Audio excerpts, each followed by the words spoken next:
నీలిరంగు కళ్ళతో చూసే చూపులతో వాన చినుకులు పడి పెదవులు వజ్రంలా మెరిసిపోతుంటే ఆనందం తల తిప్పుకోలేనంతగా మగవాడిని వశం చేసుకున్న స్త్రీ అస్త్రం ముందు ఎంతటి వారులైనా కాంతదాసులే. తొలిచూపు మలిచూపు వరకు తోడై నాకు నీడై నీ వేడి నిట్టూర్పులే పట్టు పానుపులై వశమై పరవశమై ఏదో తెలియని మైమరుపు నన్ను ఆనంద సాగరాన ముంచితే నీ నిలువెత్తు రూపం మరిచిపోలేనులే ఎన్ని జన్మలకైనా. ఎంతటి మగ ధీరుడైనా నీ కాలి అందెల సవ్వడికి కరిగిపోడా. కర్పూరమై నెరజానవని సెలయేరుకు రమ్మని జలజల పారే నది చీర కుచ్చిళ్ళతో నన్ను తాకే ఆ భ్రమరనాదం ముందు నీకు దాసోహమే ప్రియా.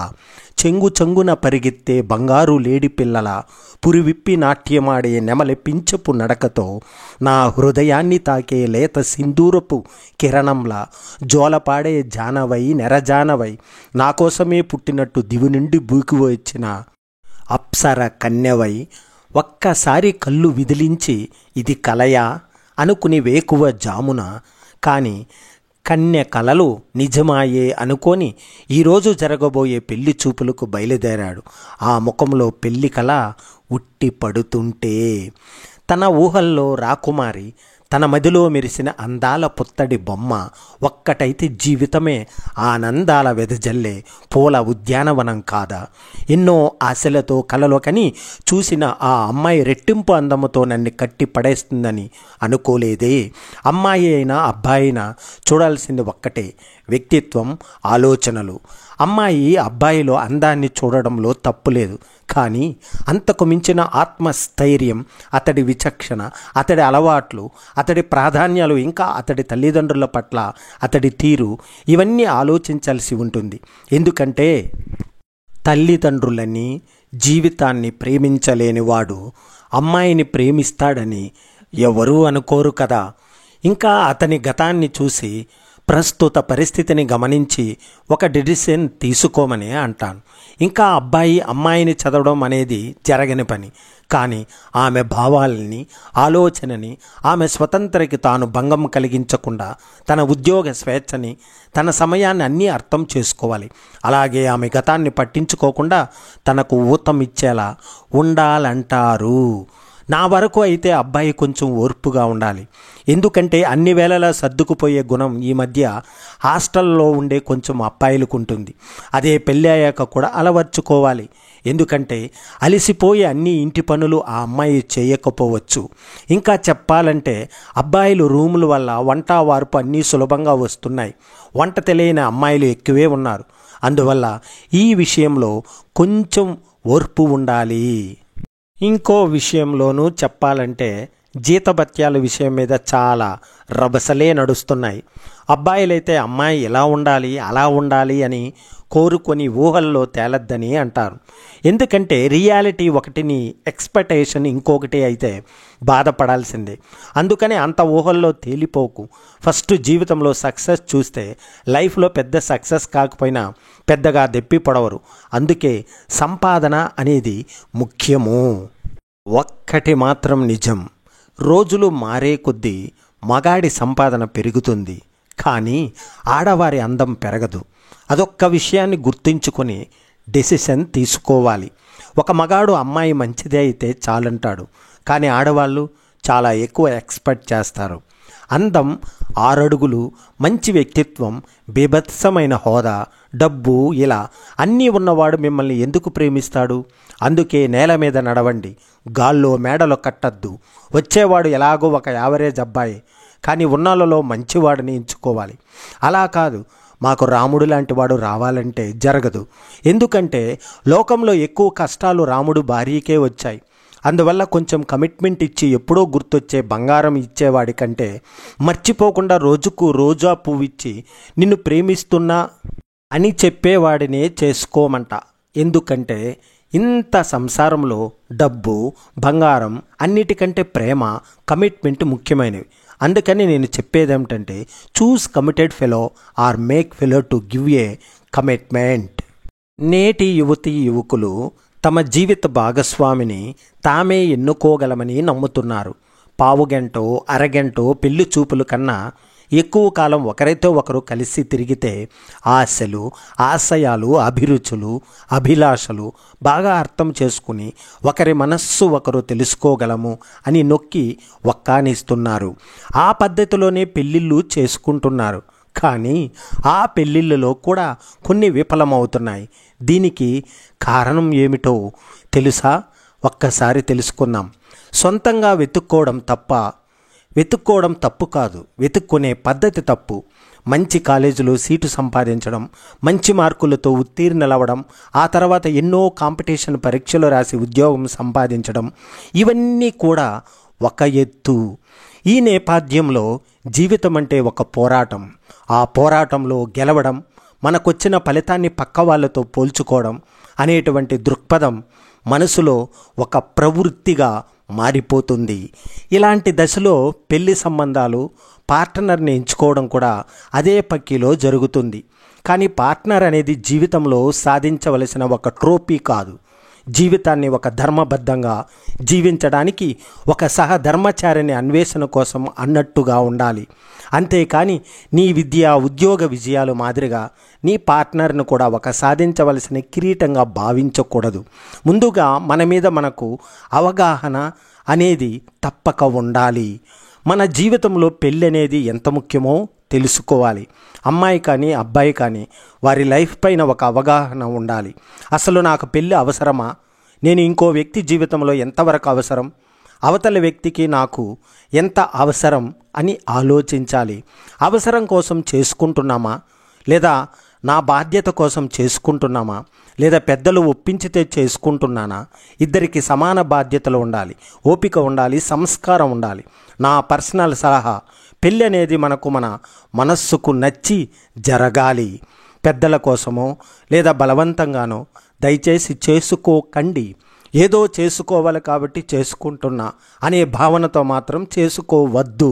వెతుక్కోవడానికి సరైన మార్గం సూచించే కథ దశకుమారి చరిత్రలో ఉన్నది. కంచిలో ధనవంతుడు, అందగాడు అయిన ఒక యువకుడు కాబోయే అర్ధాంగి కోసం అన్వేషణ ప్రారంభించి దేశాలు తిరగడం మొదలుపెట్టాడు. చెయ్యి చూసి జాతకం చెప్పడం వచ్చిన అతని వద్దకు ఎందరో అమ్మాయిలను తీసుకువచ్చేవారు. జాతకం చెప్పడం పూర్తయ్యాక అతడు అమ్మాయిలకు తవ్విడ వడ్లు సుమారు 2 పెద్ద గ్లాసులు చూపించి, అమ్మాయి, ఈ తవ్విడ వడ్లతో నాకు ఒక పూట భోజనం పెట్టగలవా అని అడిగేవాడు. కేవలం తవ్విడ వడ్లతో భోజనమా? కూర, పచ్చడి, పెరుగు లేకుండా తింటాడా అని అందరూ వెళ్ళిపోయారు. చివరికి ఒక ఊరిలో ఒక అనాథ బాలిక తన దాదీతో వచ్చి చెయ్యి చూపించుకుంది. ఆమెను కూడా యువకుడు తవ్విడి వడ్లతో భోజనం పెట్టగలవా అని అడిగాడు. ఆమె పెట్టగలనని చెప్పింది. యువకుడు ఆమె ఇంటికి వెళ్ళాడు. ఆ తర్వాత ఏం జరిగిందంటే, అతనికి చాప వేసి విశ్రమించమని చెప్పిన యువతి వడ్లును నేల మీద పోసి చేత్తో రాసి ఊకను విడతీసింది. దాదీకి ఊకని ఇచ్చి కంసాలి కమ్మి ఆ డబ్బుతో 2 కట్టెలు, 1 కుండ, 2 మట్టి మూకుళ్ళు కొని తెమ్మని చెప్పింది. ఆ తర్వాత దాదీ వచ్చేలోగా వడ్లు దంచి అందులో నుంచి తవుడు వేరు చేసింది. దాదీ తెచ్చిన కట్టెలతో కుండ మీద అన్నం వండి గంజి వార్చింది. కట్టెలు చల్లార్చి బొగ్గులను, బియ్యం దంచిన తవుడును అమ్మించి ఆ ధనంతో పెరుగు, పచ్చిమిరపకాయలు, కూర, చింతపండు, ఉప్పు తెప్పించి కూర, పచ్చడి చేసి గంజిలో పచ్చిమిరపకాయలు, ఉప్పు వేసింది. ధనిక యువకుడికి పీట వేసి కూర్చోమని ఆకు వేసి ముందుగా ఒక మూకుడులో గంజి పోసి పెట్టింది. ఈ గంజినే 5 నక్షత్రాల హోటల్లో రైస్ సూప్ అంటే ఆధునిక యువత ఆహా అంటూ స్వీకరిస్తుంది. అతను గంజి తాగి కొంత చల్లబడేసరికి 2వ మూకిట్లో అన్నం పెట్టి ఆకులో కూర, పచ్చడి వేసి ఆ పైన మళ్ళీ అన్నం వడ్డించి చివరగా పెరుగు వేసింది. అతను తృప్తిగా భోజనం చేశాడు. అంతకన్నా ఆమె చాకచక్యానికి ముగ్ధుడయ్యాడు. ఆమెను అర్ధాంగిగా చేసుకున్నాడు ఆ యువకుడు. ఆ కాలంలో బొగ్గులు, తవుడు, ఊక కూరలు, పెరుగు, ఉప్పు, చింతపండు ధరలో ఎలా ఉండేవి వంటి ఆర్థిక విషయాలను పక్కన పెడితే ఎంత తక్కువలోనైనా గుట్టుగా సంసారం చేసే అమ్మాయిని ఎన్నుకోవడంలో యువకుని తెలివితేటలు ప్రశంసనీయాలు. నేటి యువకులు ఏం చేస్తున్నారు? సినిమా హాళ్ళల్లో, మాల్స్లో, హోటళ్లలో తమ చేత ఎంత ఎక్కువగా ఖర్చు పెట్టేస్తే అమ్మాయిలు అంతగా తమ మగసిరికి నీరాజనం ఎత్తినట్లుగా భావిస్తున్నారు.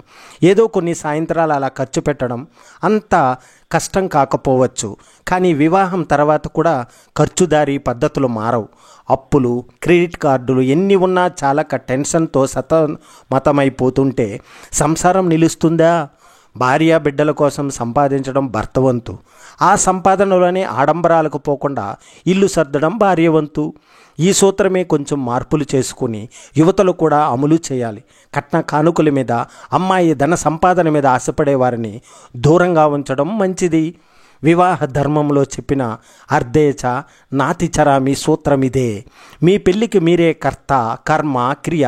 మీ మనసు తత్వానికి, తాహతుకు తగ్గ జీవిత భాగస్వామిని ఎన్నుకునే బాధ్యత పూర్తిగా మీదేనని ప్రతి ఒక్కరూ గుర్తించాలి.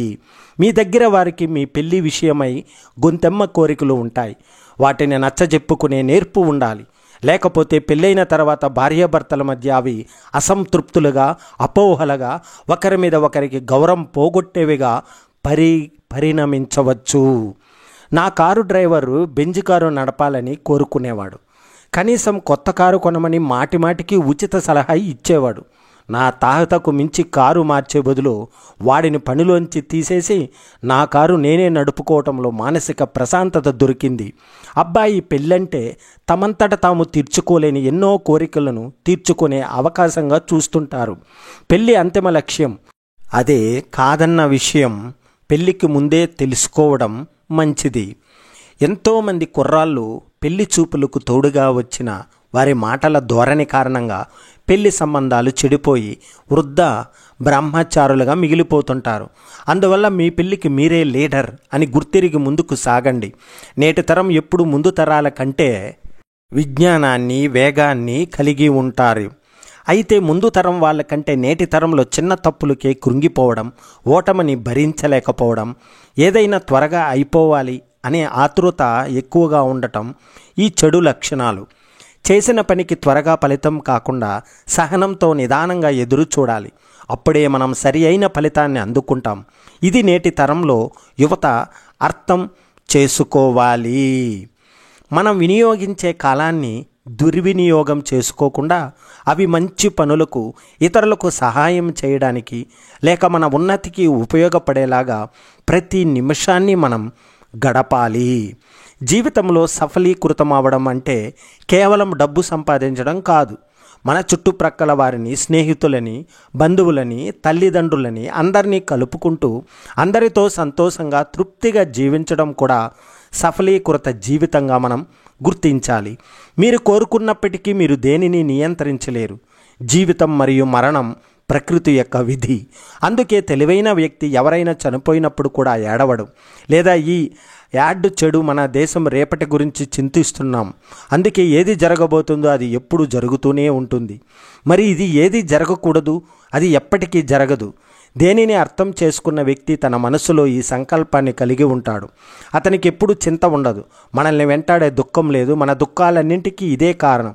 లేదంటే ఇక్కడ గడిచిపోయిన సమయం గురించి ఆలోచిస్తూ బాధపడుతూనే ఉంటాము.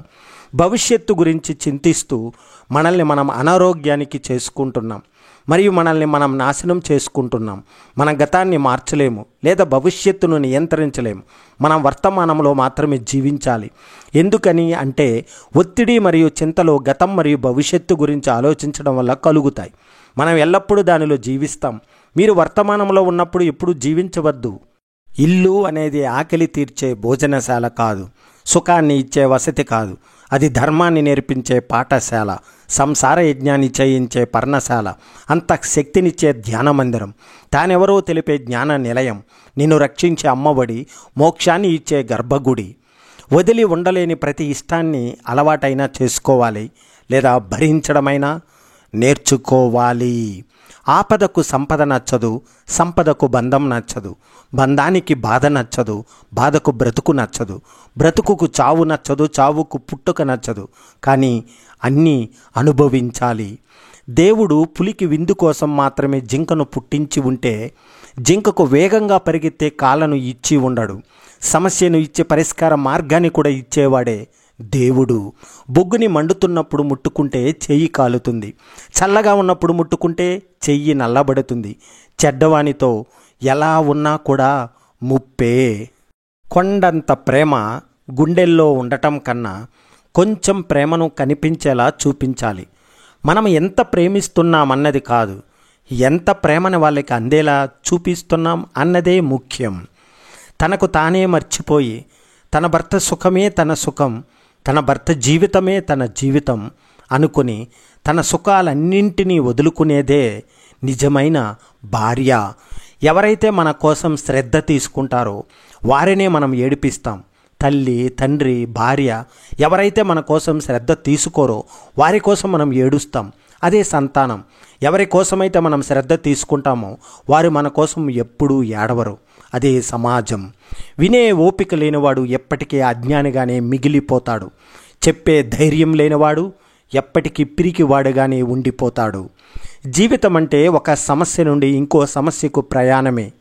ఏ సమస్య లేని జీవితం అంటూ ఉండదు.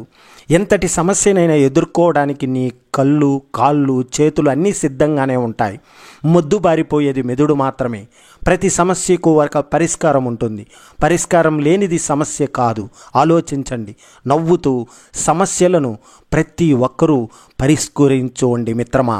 కోపంతో ఏమీ సాధించలేవు, అయినా వారిని కాని వారిని చేసుకోవడం తప్ప గర్వంతో కూడా ఏమీ సాధించలేవు.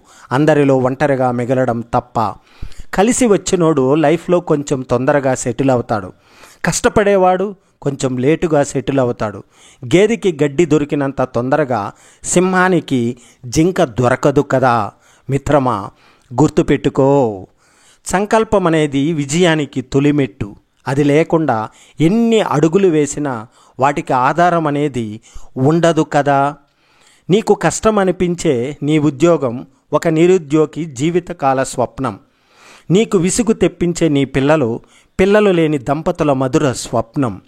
నీకు లభించిన ఇల్లు అది చిన్నదైనా నీడే లేని వారికి అద్భుత స్వప్నం. నీ వద్ద లేని చిరు సంపాదన చిల్లి గవ్వ కూడా లేని వారికి ఊరటనిచ్చే స్వప్నం. ఆరోగ్యవంతమైన నీ జీవితం రోగికి అమృతతుల్యమైన స్వప్నం. నీ ముఖంపై చిరునవ్వు విషాదగ్రస్తులకు దివ్యమైన స్వప్నం. నీకు లభించిన వాటి పట్ల కృతజ్ఞతుడవై ఉండి సంతృప్తికరముగా జీవితాన్ని అలవర్చుకునే భావాలతో జీవించు. అప్పుడు ఆనందమే నీ చిరునామాగా మారుతుంది. ఇదే జీవిత సత్యము. పడకుండా నడక నేర్చుకోలేం, రక్తం రాకుండా సైకిల్ నేర్చుకోలేం, దెబ్బ తినకుండా జ్ఞానం పెంచుకోలేం, మాట పడకుండా మనిషి అవ్వలేము, అవమానాలు ఎదుర్కోకుండా రాటు తేలలేం, ఓటమి చూడకుండా ఉద్యోగం తెచ్చుకోలేము, కష్టం చేయకుండా భవిష్యత్తు నిర్మించుకోలేం, కన్నీరు కార్చకుండా జీవిత సంద్రాన్ని కూడా ఈదలేము, నొప్పి లేకుండా జీవితంలో ఏదీ సాధించలేము. అసలు అమ్మ కడుపులో 9 నెలలు యుద్ధం చేయకుండా బయటకు రాలేము. కడుపులో మొదలై కాటికి చేరే వరకు మనిషి అనుక్షణం ఓటమిని చవి చూడవలసిందే. జీవితం అంటేనే నిరంతర యుద్ధం. ఆ యుద్ధంలో ఓటమిని నువ్వు గెలవడానికే జీవితం. ఏడుస్తూ కూర్చుంటే కన్నీళ్లు కరిగిపోతాయి, కాలం కదిలిపోతుంది, కష్టం మిగిలిపోతుంది. అందుకే ఏడుపును గుండెల్లో దాచిపెట్టి గెలుపు కోసం పరిగెట్టు. అలుపు లేకుండా ప్రయత్నించు. నీ ఏడుపుకి కారణమైన వాళ్ళే నీ గెలుపును చూసి తల దించుకోవాలి. నీ జీవితం నీవు నిర్ణయించుకో. సంపాదించడం అంటే కేవలం డబ్బే కాదు, మనుషుల విలువలను కూడా సంపాదించాలి. కష్టాల్లో ఉన్నప్పుడు మనల్ని గట్టెక్కించే వారిని సంపాదించాలి. ఆపదలో ఉన్నప్పుడు ఆదుకునే వారిని సంపాదించాలి. బాధల్లో ఉన్నప్పుడు ధైర్యాన్ని నింపే వారిని సంపాదించాలి. తప్పు జరిగిన తర్వాత చంపేయండి అంటున్నారు, కానీ అసలు ఆ తప్పే జరగకుండా సమాజంలో ప్రతి ఒక్కరూ తమ తమ బాధ్యతను తాము నిర్వర్తిస్తున్నారా? అసలు స్వీకరిస్తున్నారా? పక్కవాడు ఏమైపోతే నాకెందుకు, ఎదుటివాడు ఏమి చేస్తే నాకెందుకు అని ప్రతి ఒక్కరూ స్వార్థంతో ఆలోచిస్తున్నారు తప్ప రేపు నీ వద్దకు వచ్చినప్పుడు కూడా నీకు చెయ్యి అందించడానికి ఎవరు వస్తారు? ఒక్కసారి ఆలోచించండి. తప్పు జరిగిన తర్వాత శిక్షలు వేసుకోవడం కాదు, అసలు తప్పే జరగకుండా చూసుకునే అంత మార్పు ఎందుకు తేలేకపోతున్నాము? ప్రతి ఒక్కరూ మంచి మార్గాన్ని కలిసికట్టుగా సానుకూల ప్రభావాన్ని ప్రతి ఒక్కరి మనసులో, పిల్లలపై, విద్యార్థులపై, తల్లిదండ్రులు, గురువులు, సమాజంలో బాధ్యత గల ప్రతి పౌరుడు చూసుకున్నప్పుడు ఎందుకు తప్పు జరుగుతుంది? ఏనుగు చిన్నపిల్లగా ఉన్నప్పుడు దాన్ని బలమైన గొలుసులతో కట్టేస్తారు. అది విడిపించుకోవడానికి చాలా ప్రయత్నం చేస్తుంది, కానీ దాని శక్తి సరిపోదు. కొన్నాళ్ళకు ఆ గొలుసుల నుండి విడిపించుకోలేనని తన ప్రయత్నాలు మానేస్తుంది. ఎప్పటికీ తను ఆ అస్త్రం కలలను తెంచుకోలేని అనుకుంటుంది. ఆ తర్వాత మావిటివాడు ఎంత చిన్నతాడు కట్టినా విడిపించుకునే ప్రయత్నం కూడా చెయ్యదు. మనలో కూడా చాలామంది అంతే, నాకు రాదు, నేను చెయ్యలేను, ఇది కష్టం, మేం పేదవాళ్ళం అనుకుంటూ భయాలకు బందీలు అయిపోతున్నాం. ప్రయత్నిస్తే మీ భయాలని గొలుసులను అవలీలగా ఛేదించగలరు. మీరు గొప్ప శక్తివంతులు. ఆ గున్న ఏనుగుల కృత్రిమ భయాలు గుప్పిట్లో ఉండిపోయి మీకు మీరు అభివృద్ధి నిరోధకులుగా మారిపోకండి. వాదించి మనిషిని, వేధించి మనస్సును ఎప్పటికీ గెలవలేము. గౌరవం, ప్రేమ, స్నేహం అనేవి అతి తక్కువ సమయంలో ఎక్కువ లాభాలు తెచ్చిపెట్టే పెట్టుబడులు. మనం ఎంత ఇస్తే అంత మనకు వస్తుంది. నీ దగ్గర లేని వాటి గురించి, నీకు చెందని వాటి గురించి ఆలోచించి నీ దగ్గర ఉన్న వాటి విలువలను నీవు కోల్పోకు. మార్పు అనేది నీ దగ్గర ఉన్న వాటిలో కాదు, నీ ఆలోచన విధానంలో మొదలవ్వాలి. నమ్మకం ఉంటే నిలుచున్న చోటే స్వర్గాంబుదము కాదా? పట్టుదల ఉంటే శ్రమపడ్డ చోటే విజయం మృదంగం మోగును కదా. జీవితం ఫేస్బుక్ లాంటిది. అందరూ మన ప్రాబ్లమ్స్ లైక్ చేస్తారు, కామెంట్ చేస్తారు, పక్క వాళ్ళకు షేర్ చేస్తారు, కానీ ఎవరూ సాల్వ్ చేయరు. ఎందుకంటే ఎవరికి వాళ్ళు సొంత ప్రాబ్లమ్స్ స్టేటస్ అప్డేట్ చేసుకోవడమే సరిపోతుంది. నీకు నచ్చితే దేవత అంటావు, నచ్చకపోతే దెయ్యం. నువ్వు చెప్పినట్టు వింటే తన అపురూపం, వినకపోతే నీకు అవమానం. నిన్ను బాధించకుండా ఉంటే తను చాలా సున్నితం, లేదంటే చాలా ప్రమాదకరం అంటావు. దీనినే ప్రేమ అంటారా? ఇందులో నువ్వు అనే స్వార్థం తప్ప మనమనే ఆలోచన లేదు. ఈ రోజుల్లో సగం మందికి ఇదే బంధము, అనుబంధము అంటే. కళ్ళకు నచ్చితే ఆకర్షణ, మనసు మెచ్చితే ప్రేమ, హృదయానికి చేరువైతే ఆరాధన. కళ్ళకు నచ్చింది మరిచిపోవచ్చు, మనసు మెచ్చింది దక్కకపోవచ్చు, కానీ హృదయానికి చేరువైంది మాత్రం జీవితాంతం గుండెల్లోనే ఉంటుంది. అది స్నేహమైన, బంధమైన. గత జన్మలో మనకి మన కర్మలకు సంబంధం ఉన్నవాళ్ళే చేయాల్సింది మిగిలి ఉన్న వాళ్ళే మనకు ఈ జన్మలో పరిచయం అవుతారు. అందుకే ఎన్ని కోట్ల మంది ఉన్నా ఈ భూమి మీద కేవలం కొద్ది మంది మాత్రమే మన జీవితంలోకి వస్తారు. పని అయిపోగానే వెళ్ళిపోతారు. ప్రతి పరిచయం వెనుక మన మనస్సుకు, మేధస్సుకు కూడా అంతు చిక్కని అంతరార్థం దాగి ఉంటుంది మిత్రమా. రుణము ఉంటేనే ఎవరితోనైనా స్నేహాలు, బాంధవ్యాలు కలుస్తాయి. మనకు ఎవరైనా ఎదురుపడినా లేక మాట కలిపినా కూడా అది కూడా రుణానుబంధమే. రుణం అనేది లేకుంటే ఎవరిని కలలో కూడా మనం చూడలేము. ఇక రుణం తీరిపోతే ఏ బంధమైనా కూడా ఒక్క క్షణం కూడా మన వద్ద నిలవదు. ఈ రుణానుబంధం విలువ తెలుసుకుని మసులుకోవాలి. ఏ బంధమైనా వదిలేసినా, ఆ బంధం వల్ల బాధ కలిగినా బాధపడకండి, నిందించకండి, వాళ్ళ సంతోషం కోరుకోండి. బంధాలు కల్పించినది కాలగర్భంలో కలిపేసేది దేవుడే అని తెలుసుకోండి. తలనొప్పి, ఒత్తిడి, కళ్ళుపై భారం పడినట్టుగా అనిపించే సమస్యలకు సులువైన పరిష్కారాన్ని వైద్యులు సూచిస్తున్నారు. కనుబొమ్మలు నుదుట మధ్య ప్రాంతంలో ఓ 45 సెకండ్ల పాటు వేలుతో నొక్కి పట్టిన మసాజ్ చేసిన ఈ సమస్యల నుంచి బయటపడతామట. శరీరంలో 12 భాగాలను మెదడుకు అనుసంధానించే నాడీ కణాలు ఈ మార్గంలో ఉంటాయట. దీంతో ఈ ప్రాంతంలో నొక్కి ఉంచడంతో ఆయా భాగాలు ఉత్తేజితమవుతాయట. మందులు అవసరం లేని ఈ చికిత్సను మీరు కూడా ప్రయత్నించండి మిత్రమా. మీ బాస్ మీకు సులువైన పని అప్పగిస్తున్నారంటే మీరు అన్యాయం జరుగుతున్నట్లు భావించండి. ఎందుకంటే సవాళ్ళు లేని పనిలో పురోగతి ఉండదు. మీ సామర్థ్యం మీద విశ్వాసం లేని వారు మాత్రమే మీకు కష్టమైన పనిని అప్పగించరు. దీనివల్ల మీ ఎదుగుదలకు అవకాశాలు మూసుకుపోతాయి. మీ నైపుణ్యాలు, సామర్థ్యాన్ని పెంచుకొని క్లిష్టమైన బాధ్యతల కోసం మీరు డిమాండ్ చేయండి. ఉద్యోగం, వ్యక్తిగత జీవితాలతో పాటు స్వచ్ఛంద కార్యక్రమాలపైన దృష్టి పెట్టండి. మనకు చేతనైన మార్గంలో సమాజానికి సేవ చేస్తే ఆత్మ సంతృప్తి దక్కుతుంది. దీంతో పాటు ఇలాంటి కార్యక్రమాల ద్వారా వివిధ వర్గాల వ్యక్తులతో విలువైన పరిచయాలు ఏర్పడతాయి. వారి వల్ల మీ ఆలోచన విస్తృతి పెరగడంతో పాటు వృత్తిగత, వ్యక్తిగత జీవితాలకు మీకు తప్పకుండా మేలు కలుగుతుంది. మనస్సుని ఆధీనంలో ఉంచుకోవడం చాలా కష్టంగా ఉందని భగవద్గీతలో అర్జునుడు కృష్ణుడితో చెబితే, చెదరని ఏకాగ్రత సాధనతో దాన్ని సాధించవచ్చని ఆయన బదులిచ్చాడు. ఏ పని మీద ఎక్కువసేపు దృష్టి పెట్టలేకపోతున్నా ప్రస్తుత తరం దీన్ని అర్థం చేసుకోవాలి. మనసును గెలవడమే జీవితంలో అతిపెద్ద విజయం. మనస్సు మన వశంలో ఉంటే లక్ష్యాన్ని చేరే మార్గం మాత్రమే కనిపిస్తుంది. ప్రతికూల ఆలోచనలను తొలగించుకోవాలంటే మనకు ఎలాంటి పరిస్థితి ఎదురైన 3 ప్రశ్నలు వేసుకోవాలి. ఇందులో సానుకూల అంశాలు ఏమైనా ఉన్నాయా? దీని నుంచి నేను నేర్చుకోవాల్సింది ఏమైనా ఉందా? ఎదుగుదల ఇది ఏ విధంగా సాయపడుతుంది అని ప్రశ్నించుకుంటే ఏ పరిస్థితి కూడా మనకు సమస్యగా కనిపించదు. జీవితాన్ని ఉన్నతంగా మార్చుకోవాలని దాదాపు అందరికీ ఉంటుంది. అయితే చాలామంది అవే పాత అలవాట్లను కొనసాగిస్తుంటారు. తాత్కాలిక ఆనందాన్ని ఇచ్చే ఆకర్షణలకు దూరం కాలేరు. మీరు నిజంగా మార్పును కోరుకుంటున్నట్లయితే ముందు మీకు మేలు చేయని అలవాట్లను వదిలేసి వాటి స్థానంలో కొత్త వాటిని అలవాటు చేసుకోండి. సొంత ఇల్లు ఉండటం, ఖరీదైన కారు చక్కర్లు కొట్టడం, విహారయాత్రలకు దేశాలు చుట్టేయడం ఇవి కాదు విలాస జీవితానికి నిర్వచనం. రాత్రిపూట గాఢమైన నిద్ర, మానసిక ప్రశాంతత, ప్రేమానుబంధాలతో నిండిన ఇల్లు ఇవి అసలైన విలాసాలంటే. డబ్బున్నంత మాత్రాన వాటిని కొనలేం. మన ఎంపికలు, ప్రాధాన్యాలతో అలాంటి జీవితాన్ని మనమే నిర్మించుకోవాలి. ఇతరులను మీరు క్షమిస్తున్నారు అంటే వారు చేసింది పెద్ద తప్పు కాదని మీరు భావిస్తున్నట్లేమీ కాదు. వారి వల్ల జరిగిన తప్పు తాలూకా ప్రతికూల శక్తి ప్రభావం ఇంకెంత మాత్రము మీపై పడకుండా జాగ్రత్త పడుతున్నట్టు లెక్క. క్షమాగుణాన్ని కలిగి ఉండండి, అది మనకెంతో తోడ్పడుతుంది. తల్లిదండ్రులే మన అసలైన హీరోలు. వారిని ప్రేమించండి. వారి విషయంలో ఎల్లప్పుడూ సావధానంగా ఉండండి. తరచూ వారితో కలిసి భోజనం చేయండి. వారి మాటలు శ్రద్ధగా వినండి. వారిని సలహాలు అడగండి. అమ్మా నాన్నలతో కలిసి ప్రయాణాలు చేయండి. షాపింగ్కు వెళ్ళండి. సంతోషమైన బాధైనా వారితోనే పంచుకోండి. ఇలా చేస్తున్నట్లయితే మీరు సమయాన్ని ఉత్తమంగా గడుపుతున్నట్లు. మిమ్మల్ని మీరు ప్రేమించుకోండి. అప్పుడే మిమ్మల్ని ప్రేమించేలా ఇతరులను మీరు ఆకర్షించగలుగుతారు.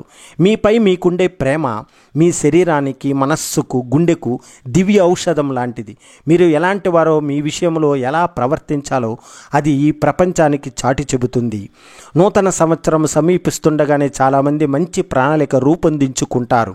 కొత్త ఏడాదిలో రోజు వ్యాయామం చేయాలని, పుస్తకాలు చదవాలని ఎన్నెన్నో అనుకుంటారు. వాటిని ఆచరణలో పెట్టేవారు మాత్రం చాలా తక్కువ. సమయం సరిపోవడం లేదంటూ ఎక్కువ మంది తమ ప్రణాళికలను ఆటకెక్కిస్తుంటారు. నిజానికి వారికి లేనిది సమయం కాదు, దీర్ఘకాలిక లక్ష్యాలను సాధించేందుకు అవసరమైన పనులు చేయడం కోసం తాత్కాలిక ఆనందాన్నిచ్చే పనులను పక్కన పెట్టగల సామర్థ్యం. ఎప్పుడూ వాస్తవిక దృక్పథంతో ఆలోచించాలని చాలామంది సలహా ఇస్తుంటారు. ఒక రకంగా అది మంచిదే, కానీ వాస్తవిక దృక్పథాన్ని వీడినప్పుడు అద్భుతాలు చేయవచ్చు. ఒకప్పుడు కార్లు లేవు, ఫోన్లు లేవు, కంప్యూటర్లు లేవు. అప్పటి వాస్తవికతకు అవతల కొందరు చేసిన ఆలోచనల వల్లే వాటి ఆవిష్కరణ సాధ్యమైంది. కొన్నిసార్లు వాస్తవికతను అధిగమించేందుకు వెనుకాడకండి. వ్యాయామం చేయడం మొదలుపెట్టి కొన్నాళ్ళకే మానేసావా? కోకొల్లలుగా ఉన్నారు. అయితే ఒంటరిగా కసరత్తులు చేసేవారితో పోలిస్తే బృందంగా చేసేవారు ఆ అలవాటును మధ్యలో వదిలేయడం చాలా తక్కువ. అందుకే కొత్తగా వ్యాయామాలు మొదలుపెట్టేవారు దీన్ని పాటించండి. దీనివల్ల బృంద సభ్యులతో స్నేహం ఏర్పడడంతో పాటు అనుభవం ఉన్నవారి సహకారంతో వ్యాయామాలు సులువుగా చేయవచ్చు కదా. ఫలానా పని చేయడానికి మాకు అర్హత లేదనో, యోగ్యులు కారనో మీరే చెప్పుకోవడం మానేయండి. మీకు అర్హత లేదని భావించే పనులను చేయడం మొదలుపెట్టినప్పుడే మీ ఎదుగుదల ప్రారంభమవుతుంది. తెలియని అంశాల వైపు మీరు వేసే ప్రతి అడుగులోనూ అద్భుతాలు సొంతమవుతాయి. మీరు చేయాల్సిందల్లా ధైర్యం కూడగట్టుకుని ముందుకు కదలడమే అసలు విజయానికి తొలి అడుగు అనవచ్చును. మీ సామర్థ్యం మీద విశ్వాసంతోనే సంస్థలు మీకు ఉద్యోగం ఇస్తాయి. మీ జీవిత భాగస్వామి, పిల్లలు కూడా ఏ పరిస్థితుల్లోనైనా మీరు వారిని కాపాడుకుంటున్నారన్న విశ్వాసంతో ఉంటారు. మీకు నిబద్ధత ఉన్నప్పుడే మీరు వారి నమ్మకాన్ని నిలబెట్టుకుంటారు. అది లేకపోతే మిమ్మల్ని నమ్మిన వారిని అవమానించినట్లే. ఒక్కసారి మీరు నమ్మకాన్ని పోగొట్టుకున్నారంటే మీకు ఎన్ని అర్హతలున్నా కూడా ఉపయోగపడనట్లే కదా. మన దినచర్యలో చేసుకునే చాలా చిన్న మార్పులు కూడా అద్భుతమైన ఫలితాలకు దారితీస్తాయి.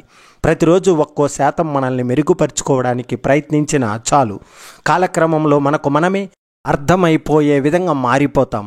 వెదురు చెట్టులాగే మన ఎదుగుదల కూడా మొదట్లో నెమ్మదిగా కనిపిస్తుంది.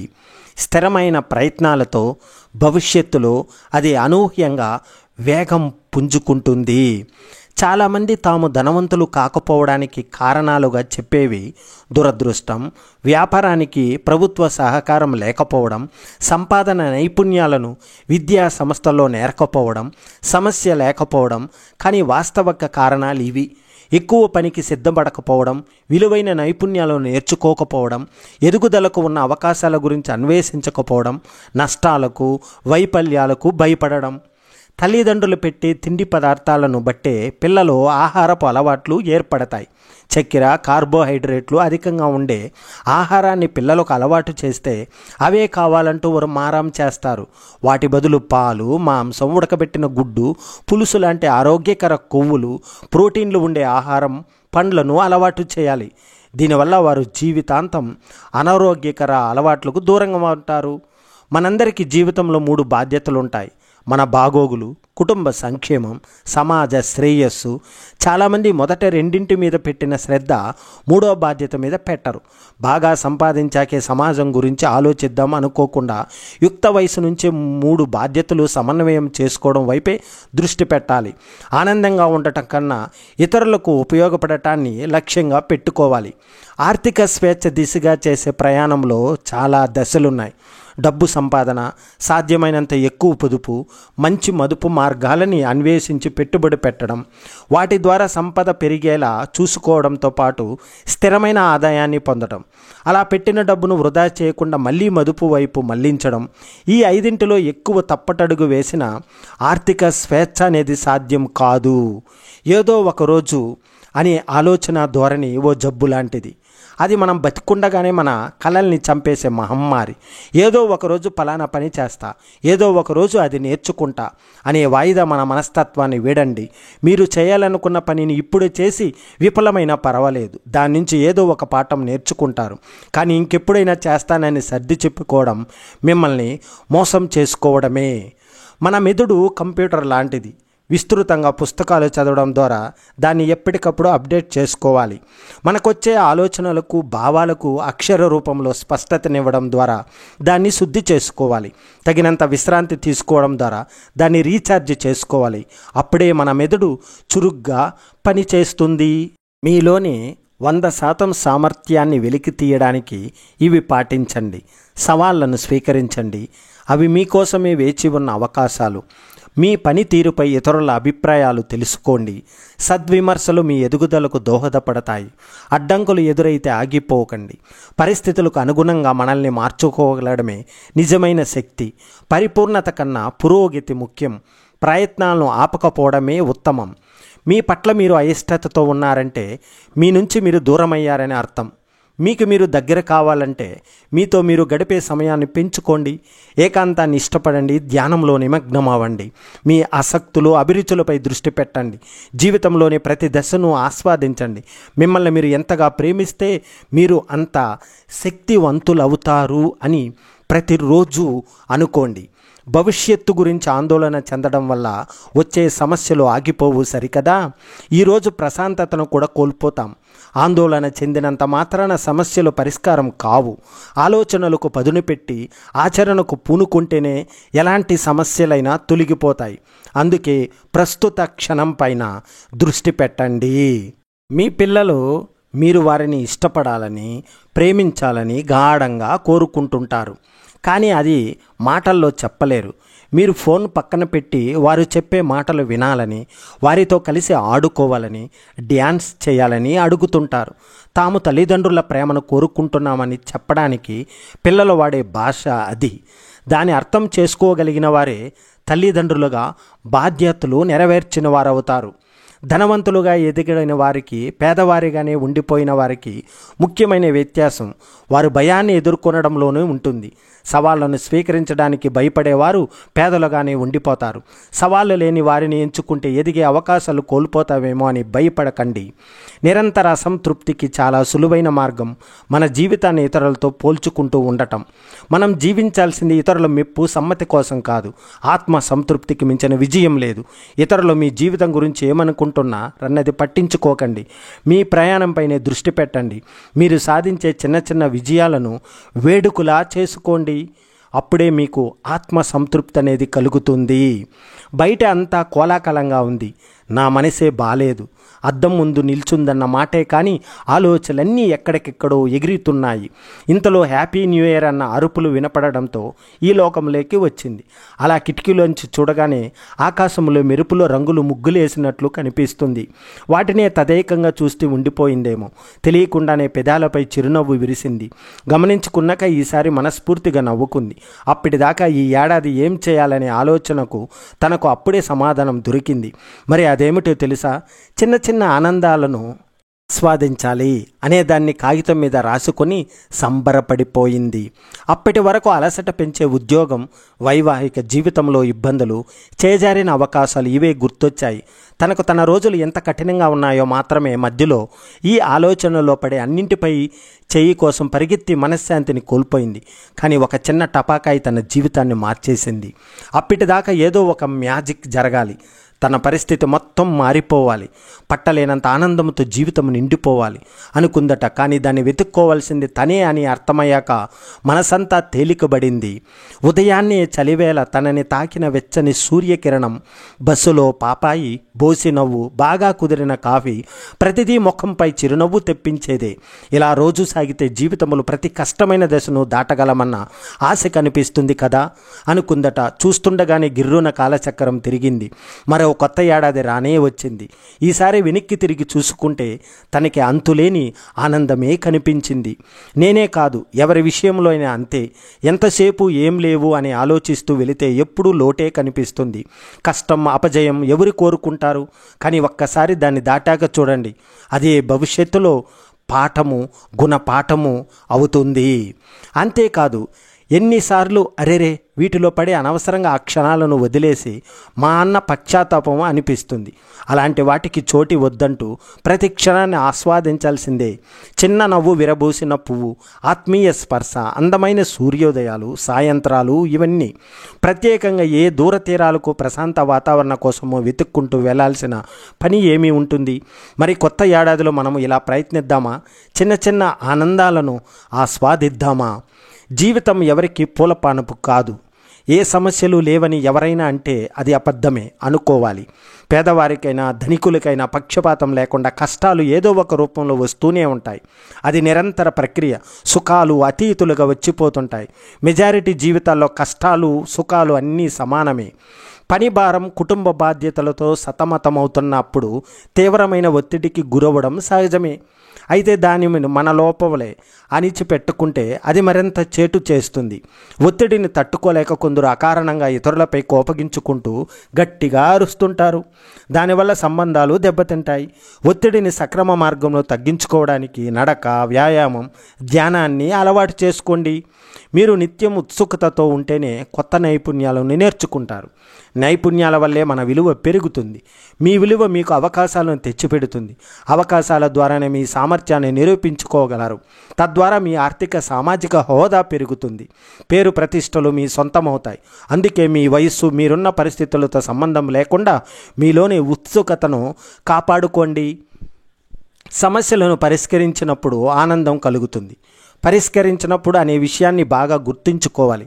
అలా కాకుండా సమస్యలను తప్పించుకొని తిరగడం లేదా మీకు అసలు సమస్యలే లేవని సర్ది చెప్పుకోవడం వల్ల తాత్కాలిక ఉపశమనం కలుగుతుందేమో, కానీ భవిష్యత్తులో ఖచ్చితంగా మీరు వాటికి మూల్యం చెల్లించుకోవలసి వస్తుంది.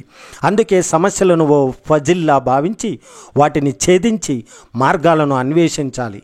ఏ విషయంలో అయినా ప్రతి ఒక్కరికి 3 ఐచ్ఛికాలు ఉంటాయి: సులువైనది, కష్టమైనది, అత్యంత కఠినమైనది. సులువైన మార్గాన్ని ఎంచుకునేవారు పరాజితులుగా మిగిలిపోతారు. కష్టమైన దాన్ని స్వీకరించేవారు విజేతలుగా నిలుస్తారు. కానీ అప్పటి వరకు ఎవడూ సాహసించని అత్యంత కఠినమైన మార్గం వైపు మొగ్గు చూపేవారే సరికొత్త చరిత్ర లిఖిస్తారు. ప్రపంచానికి ఓ కొత్త పందాను పరిచయం చేసిన ఘనత దక్కించుకుంటారు. మీరు ఏ మార్గాన్ని ఎంచుకుంటున్నారన్నదే మీ జీవిత గమనాన్ని కూడా నిర్దేశిస్తుంది. బాక్సింగ్ రింగులో దిగిన క్రీడాకారుడు ప్రత్యర్థి తన ముఖంపై పంచులు విసురుతున్నాడని ఫిర్యాదు చేస్తాడా? బాక్సర్లు అలాంటి దెబ్బలకు సిద్ధపడే బరిలోకి దిగాలి. అలాగే మీరు ఏ రంగాన్ని ఎంచుకున్నా అందులోని నియమ నిబంధనలకు అలవాటు పడక తప్పుని పరిస్థితులకు సిద్ధపడాల్సిందే. కొన్ని వృత్తుల్లో ఎక్కువ పని గంటలు ఉండొచ్చు. రాత్రిపూట పని చేయవలసి రావచ్చు. నిరంతర ప్రయాణాలు ఉండవచ్చు. వాటి మీద ఫిర్యాదులు చేస్తూ కూర్చుంటే వృత్తిలో రాణించలేరు కదా. నేటి యువత తమ కలలను నెరవేర్చుకోవడానికి ఎన్ని కష్టాలనైనా ఎన్ని త్యాగాలకైనా సిద్ధపడుతున్నారు. ఇది అభినందనీయమే.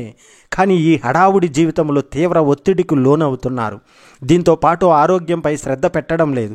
3-10 వయసులోనే గుండెపోటుతో మరణిస్తున్న ఘటనలు పెరుగుతుండటం ఆందోళనకరం. జీవితంలో ఏమి సాధించాలన్నా, విజయాలను ఆస్వాదించాలన్నా ఆరోగ్యంతో ఉండటం ముఖ్యమే.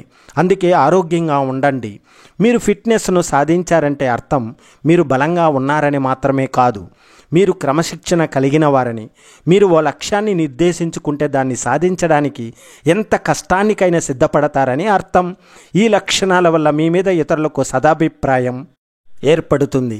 శారీరక దృఢత్వంతో ఇన్ని ప్రయోజనాలు ఉన్నాయి కనుక దాన్ని సాధించడానికి ఆలస్యం చేయకుండా ముందుకు వెళ్ళండి. మీ ప్రతి చర్యను మీ పిల్లలు గమనిస్తుంటారు. తెలియకుండానే మీ నుంచి నేర్చుకుంటూ ఉంటారు. మీరు సహనం కోల్పోయినప్పుడు ఎదుటి వారి మీద అరుస్తున్నారంటే మీ పిల్లలకు అలాంటి ప్రవర్తనే నేర్పుతున్నారని అర్థం. మీరు మీ మాటలకు కట్టుబడకపోవడం, అబద్ధాలు చెప్పడం చేస్తుంటే అవసరానికి తగ్గట్టు మాట మార్చడంలో తప్పేమీ లేదని మీ పిల్లలకు బోధిస్తున్నట్లే. మీ పిల్లలకు మంచి నేర్పాలంటే మీ చేతలు కూడా మంచిగా ఉండాలి. థ్యాంక్ యూ వెరీ మచ్ అండి. జై హింద్, వందే మాతరం.